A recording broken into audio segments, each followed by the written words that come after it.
14 August দুপুরে আমরা চলে যাই আরজি কর হসপিটালের সামনে, সেখানকার লোকেদের থেকে সত্যিটা জানার জন্য। তো আমি এখন চলে এসেছি আরজি কর হসপিটালের ঠিক বাইরে এখন, আর এটাই হচ্ছে সেই জায়গা যেখানে 9 আগস্ট ভোর 7:30টার সময় ঘটে এক ভয়াবহ দুর্ঘটনা। 9 আগস্ট যখন গভীর রাতে পুরো কলকাতাবাসী ঘুমে আচ্ছন্ন ছিল, তখনই হসপিটালের সেমিনার হল থেকে উদ্ধার হয় এক তরুণীর মৃতদেহ। আর সেই তরুণী ছিল এই হাসপাতালেরই এক ছাত্রী এবং জুনিয়র ডাক্তার। তরুণী মৃতদেহ ছিল পুরোটাই কিন্তু বস্ত্রহীন, প্রাইভেট পার্টে ছিল অনেক আঘাতের চিহ্ন এবং নাক এবং মুখ দিয়ে ঝরছিল কিন্তু রক্ত। যে কেউ কিন্তু এটা দেখে বলে দিতে পারে এটা কোনো স্বাভাবিক মৃত্যু ছিল না, এটা এক অমানবিক অত্যাচার করা হয়েছে তার উপর এবং তাকে পরে খুন করা হয়েছে। অপরাধী যে ধরা পড়েছে সেই অপরাধী কিনা আমার সন্দেহ আছে, কারণ 4 থেকে 6 ঘন্টা পরে একটা ব্লুটুথ পাওয়া গেল, তাই দিয়ে তার কানে ব্লুটুথটা নেই দেখে তার মোবাইলের সঙ্গে কানেক্ট করে বোঝা গেল তার ব্লুটুথ। 6 ঘন্টা লাগলো তাকে আইডেন্টিফাই করতে। শাসক শ্রেণীর বড় মাথা এর সঙ্গে যুক্ত, তাদের বাঁচানোর জন্য এই সিভিক ভলেন্টিয়ারকে বলি করা হচ্ছে, আসল অভিযুক্তদের ধরবার কোনো প্রয়াস নিচ্ছে না। এই চ্যানেলে আমরা বাংলায় আমাদের ইন্ডিয়ার ডিফারেন্ট অ্যাসপেক্ট স্টোরিজ আমরা তুলে ধরি, আর এইবারে এই পরিস্থিতিতেও আমরা ভাবলাম আমাদের যেটা কাজ আমরা সেটাই করব। আমি এখন রয়েছি আরজি কর হাসপাতালের ক্যাম্পাসের একদম ভেতরে, আর ভেতরে কিন্তু প্রচুর স্টুডেন্ট কিন্তু এখানে ধর্নায় বসে আছে। যতদিন কিন্তু তারা এই অন্যায়ের বিরুদ্ধে যে আসল দোষী তার শাস্তি যতদিন না হচ্ছে ততদিন কিন্তু তারা এখন ধর্নায় বসে রয়েছে। দেখতে পাচ্ছ ব্যানার লাগানো রয়েছে, উই ওয়ান্ট জাস্টিস, বিচার চাই। ওখানে রয়েছে নো সেফটি নো ডিউটি, মানে যদি এই ডাক্তারদের কোনো সেফটি না পাওয়া যায় তারা কিন্তু ডিউটিতেও কিন্তু যাবেন না, এমনটাই কিন্তু তারা এখানে লিখেছেন। আর আজ 11:55 অর্থাৎ রাত্রি 11:55 থেকে নারী রাত দখল করে বলে একটা প্রতিবাদ মিছিল বা প্রতিবাদ করা হবে পুরো কলকাতা সহ রাজ্য জুড়ে। এই যে রাজ্যে এত কিছু ঘটছে, এরপরে কি পুলিশের ওপর কি বিশ্বাস রাখা যায়? না, পুলিশের উপর বিশ্বাস রাখা যায় না, এটা একদম যেরকম সত্যি কথা। আমার মনে হয় পুলিশকে বোধহয় ঠিক মতন কাজ করতে দেওয়া হয় না। পুলিশ পারে না এমন কোনো কাজ নেই, মাটির তলা থেকেও অপরাধীকে খুঁজে আনতে পারে, কিন্তু সেখানে যদি নেতা মন্ত্রী বা কোনো আমলার হাত থাকে যে সঠিক মানে একদম ন্যায্য ভাবে কাজ করতে চাইছে তাকে কাজটা করতে না দেয়, তাহলে এইরকম ঘটনার জন্য আমরা বারবার রাস্তায় আসবো। কারণ আমাদের প্রতিবাদ হচ্ছে বিচার চাই, পুলিশ ইন্ডিভিজুয়াল একটা অস্তিত্ব তৈরি হোক, তাহলে কোনো নেতা কোনো মন্ত্রী তার উপর হাত রাখতে পারবে না, চাপা দিতে পারবে না, তাকে তার কাজে আটকাতে পারবে না। নাহলে শাস্তি অপরাধী কোনোদিন পাবে। কোনো না কোনো রাজনৈতিক দলের আশ্রয়ে চলে যাবে, কোনো না কোনো নেতার আশ্রয়ে চলে যাবে এবং তারা তাদের ক্ষমতার জোরে সবসময় অপরাধীদেরকে আড়াল করবে। এত কিছু ঘটনা ঘটে যাওয়ার পরও, এত তদন্ত শুরু হয়ে যাওয়ার পরও অনেক কিছু প্রশ্নের কিন্তু উত্তর এখনো কিন্তু সঠিক পাওয়া যায়নি। যেমন সেমিনার হল কিন্তু খুব বড় ছিল না, ভেতরে সামগ্রীও খুব একটা বেশি ছিল না, তা সত্ত্বেও পুলিশের কেন 24 ঘন্টা লেগে যায় একটা হেডফোন খুঁজতে। রক্তাক্ত দেহ আরজি কর হাসপাতালে পাওয়া সত্ত্বেও কেন হাসপাতাল থেকে ফ্যামিলিকে জানানো হয় এটি একটি আত্মহত্যা? এই হাসপাতালে 9 তারিখে মর্মান্তিক ঘটনা ঘটে যাওয়ার পরও কেন এই হাসপাতালে পোস্টমর্টম করা হয়েছে?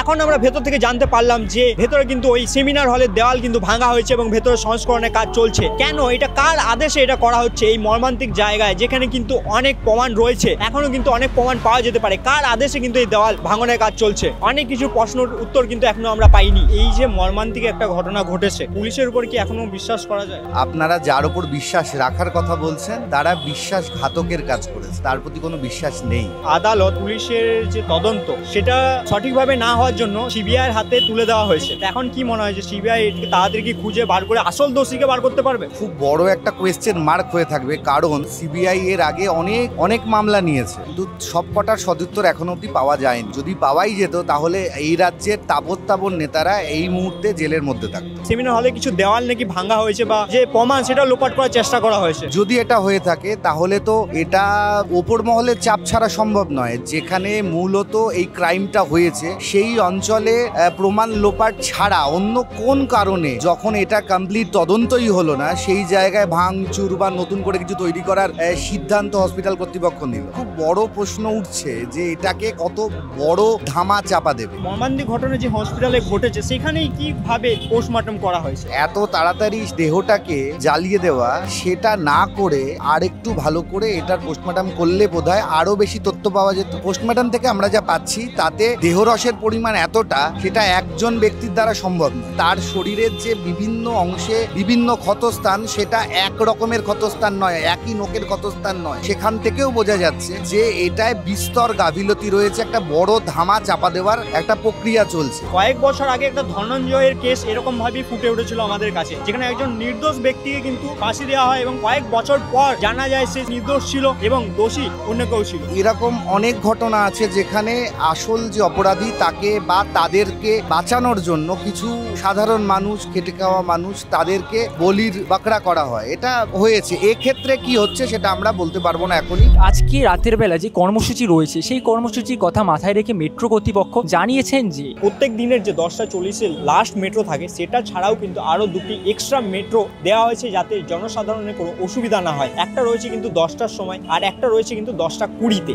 আর এই মেট্রো দমদম থেকে কবি সুভাষ পর্যন্ত প্রত্যেকটা স্টেশনে কিন্তু থেমে থেমে যাবে। এবং মেট্রো কর্তৃপক্ষ এও জানিয়েছেন যে প্রত্যেকটা স্টেশনের কাউন্টার কিন্তু 10:40 পর্যন্ত খোলা থাকবে। মেট্রো সার্ভিসের মতনই কিন্তু এখানে কলকাতা বাসোপিডিয়া একটি বাস প্রোভাইড করছে আজকের কর্মসূচির জন্য, যে বাসটি কামালগাছি থেকে রাত্রি 11টার সময় ছাড়বে এবং বাসটি যাদবপুর হয়ে, গড়িয়াহাট হয়ে, রাসবিহারী হয়ে পৌঁছাবে কিন্তু রবীন্দ্র সদনে। রাত্রি 1টার সময় আবার কিন্তু ছাড়বে রবীন্দ্র সদন থেকে এবং সেম রুট হয়ে পৌঁছে যাবে কামালগাছিতে। এই যে বাস প্রোভাইড করা হয়েছে এটা লেডিসদের জন্য বা ফিমেলদের জন্য সম্পূর্ণ বিনামূল্যে। এছাড়াও যারা চিলড্রেন রয়েছেন অর্থাৎ বাচ্চা এবং যারা সিনিয়র সিটিজেন অর্থাৎ বয়স্ক যারা রয়েছেন তাদের জন্যও কিন্তু এটা সম্পূর্ণ বিনামূল্যে তারা কিন্তু এই পরিষেবা পাবেন এবং বাকি যারা রয়েছেন তাদের জন্য কিন্তু 20 টাকা করে কিন্তু চার্জ করা হবে। আমরা সবাই এখানে একসাথে সারা রাত জাগবো, আজকে প্রমাণ করব আমরা পারি। আমরা এতদিন যা সহ্য করেছি সেটাকে আজকে উত্তর দিতেই হবে আর আমরা কোশ্চেন করব আর তার জবাব চাই। সিবিআর হাতে তুলে দেওয়া হয়েছে, তো আপনার কি মনে হয় দোষীরা তাড়াতাড়ি ধরা পড়বে, শাস্তি পাবে? এখনো মেন দোষী আসেনি, এখনো অনেকে আছে এর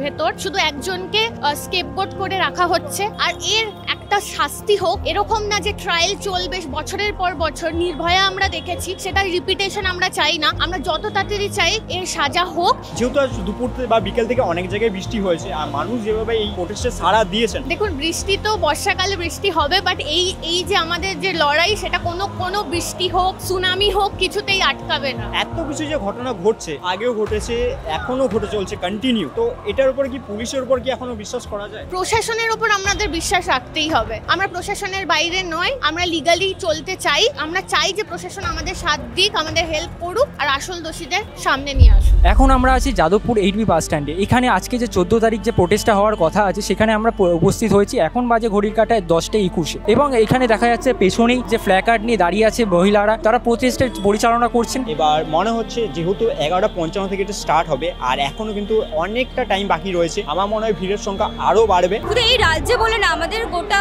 ভারতবর্ষে কোনো জায়গাতেই নারীরা সুরক্ষিত নেই। এখন এই আরজি করের এই যে ব্যাপারটা হচ্ছে, যার জন্য আমরা এই জমায়েতটা হয়েছি, কিন্তু এইরকম নারী ধর্ষণ প্রতিদিন প্রতি মিনিটে হয়ে যাচ্ছে, বাট সেগুলো আমরা জানতে পারছি না, এরকম ধামাচাপা পড়ে যাচ্ছে। তো আমার মনে হয় যে এগুলো সামনে আসা উচিত। এখনো কিন্তু 11:55 বাজেনি আর এখনই কিন্তু উই ওয়ান্ট জাস্টিসের একটা চিৎকার কিন্তু এখানে শোনা যাচ্ছে, যেখানে সবাই কিন্তু এখানে এসেছেন।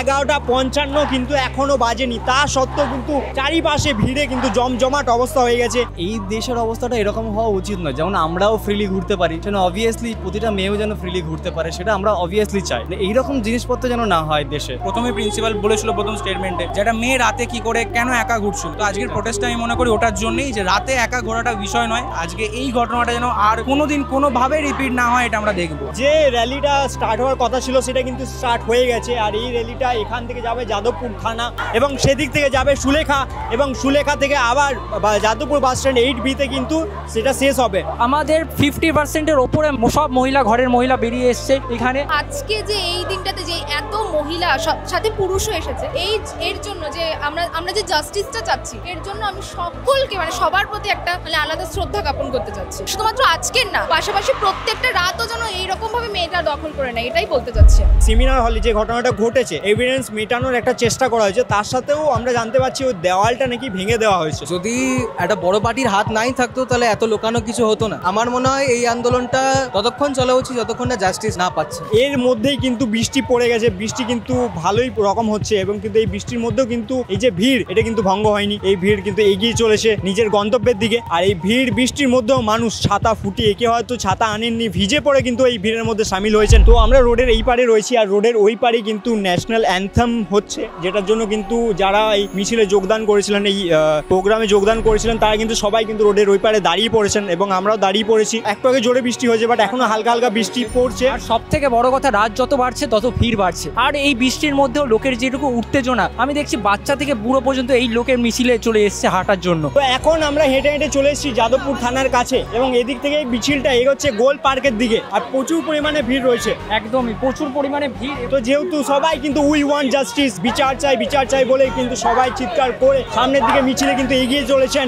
যেমন কি তোমরা শুনতেই পাচ্ছ, সবাই কিন্তু উই ওয়ান্ট জাস্টিসের নামে চিৎকার করে চলেছে। আর আমরা চাই তার জন্য শাস্তি হোক। আমাদের পরবর্তীকালে মেয়েরা আমরা স্বাধীনভাবে বের করতে পারি, রাস্তাঘাটে তারা ঘোরাফেরা করতে পারে, চলাফেরা করতে পারে, আমি সেটাই চাই। আমাদের এই লড়াই সারাদিন চলতে থাকবে। যদি আমরা ন্যায় বিচার যদি না পাই, আমাদের লড়াই চলতে থাকবে। যেহেতু রাত পেরিয়ে আজকে 15 আগস্ট হয়ে গেছে, অর্থাৎ স্বাধীনতার দিন। 1947 সালে 15 আগস্ট যখন ভারত প্রথম স্বাধীন হয়েছিল, তখন আমাদের খুব খুশি হয়েছিল, আমাদের খুব আনন্দ হয়েছিল। কিন্তু আজকে 2024-এর 15 আগস্ট কিন্তু খুব একটা আনন্দের দিন নয়। আজকে আমাদের এইখানে থেকে আমাদের ভাবতে হয় যে আজকেও আমাদের দেশ স্বাধীন হয়েছে কি হয়নি। এমনই সময় কিন্তু আমরা এখানে ইন্ডিয়ান ফ্ল্যাগ দেখতে পাচ্ছি। এই যে ইন্ডিয়ান ফ্ল্যাগ দেখতে পাচ্ছি, তো এটা মূলত কি জন্য?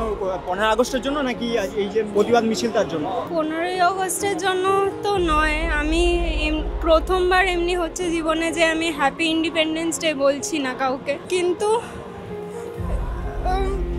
আমি এটা এনেছি এই কারণে যাতে আমার সবসময় মনে থাকে এবং আমাদের সবার সবসময় মনে থাকে যে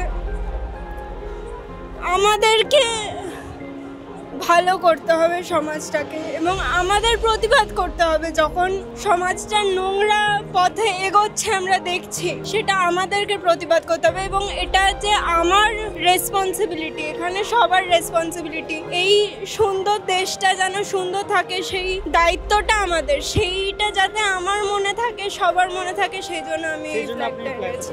খুব সুন্দর একটা বার্তা দিয়েছেন কাকিমার কাছে জানাবো। আমরা যখন ছোট ছিলাম তখন হয়তো মিডিয়া এত অ্যাক্টিভ ছিল না, যার জন্য অনেক কিছু জানতে পারিনি, কিন্তু এতটা এইরকম অবস্থা ছিল না বলেই মনে হয়। এখন দেখে এক এক সময় এত হতাশ লাগে, পেপার খুলে যেন কোনো ভালো খবর পাই না, খুঁজতে হয় কোথায় কোথায় ভালো খবর। এই যে ছোট ছোট ছেলেমেয়েরা এখানে এসছে, এরাই কিন্তু আজকে দেখে এত ভালো লাগছে, এরাই কিন্তু আমাদের আশা, এরাই হচ্ছে দেশের ভবিষ্যৎ। এত ভালো লাগছে যে এত এত পেপারে খুঁজে খুঁজে বার করি যে কোথায় কোথায় ভালো খবর আছে, অথচ আজকের এই ইউথকে দেখে মনে হচ্ছে যে না, আশা শেষ হয়ে যায়, আমরা ভালোর দিকেই যাব, আমাদের সমাজটা আবার বেটার হবে। আমি জানি আমার মেয়ে রিসেন্টলি ইউপিএসসিতে অ্যাপিয়ার করেছিল, ওকে মক টেস্টে জিজ্ঞেস করেছিল দিল্লিতে যখন মক টেস্ট দিতে গেছিল যে কলকাতা সেফেস্ট শহর তোমরা ক্লেম করো, তুমি কি এটা মনে করো? তার মানে এটা শুধু ওয়েস্ট বেঙ্গল না, এটা কিন্তু বাইরের লোকেরও একটা ধারণা আছে যে among all the cities in India Kolkata is the safest city. সেটা যেন আমরা রাখতে পারি, এই প্রাইডটা যেন আমরা রাখতে পারি।